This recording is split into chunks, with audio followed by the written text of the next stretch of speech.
Hey, do you currently have a job you don't truly love? If the answer is yes, give me 90 seconds of your time, and I believe I can provide life-changing advice. First and foremost, understand you are certainly not alone. Take the bus 6:30 a.m. on a Monday morning, and you will see plenty of people don't love the job they do. The problem is we ask ourselves an insignificant question: how do I find the job I love? The truth is, we should be asking, what am I willing to give up to get it? I've coined a term called the survival cost problem, which I talk about in depth on my entrepreneur column. However, here's a basic breakdown. Your survival cost is what keeps you doing the job you have to do rather than the job you want to do. And the secret here is to bring that survival cost as close to zero as possible. Here are some important questions you want to ask yourself.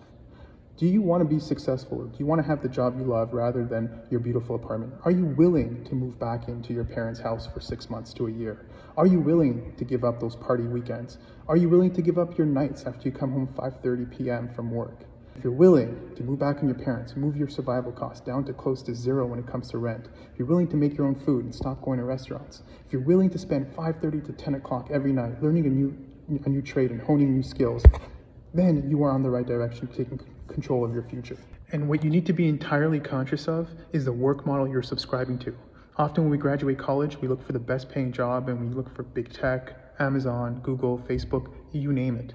They're enticing with all their benefits and their starting salaries. However, think about upward mobility. You're subscribing to a linear model. And even when you have tenure in the company, you ain't making millions. At the very best, most of us working at those companies will make at most $500,000 a year. If you're thinking with the big numbers, you want to subscribe to an exponential model. And those models take a long time, a lot of energy with little output until you get to that inflection point. And you gotta be willing to have the grit, the persistence, and the determination to get there. And doing a job you truly love and enjoy will allow you to develop a uniqueness factor and to put in a lot more time to become a master of your trade rather than doing a job you don't truly love that you have to do.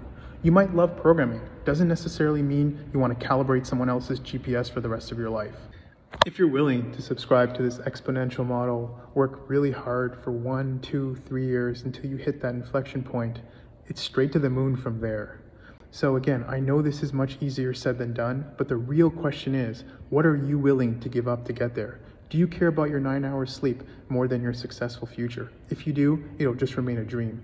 Do you care about your beautiful apartment more than your successful future? If you do, it'll just remain a dream. Do you care about your party weekends more than your successful future? If you do, it'll just remain a dream. The ones who get there are willing to give up a whole lot, and you really have to fall in love with the pursuit to get there.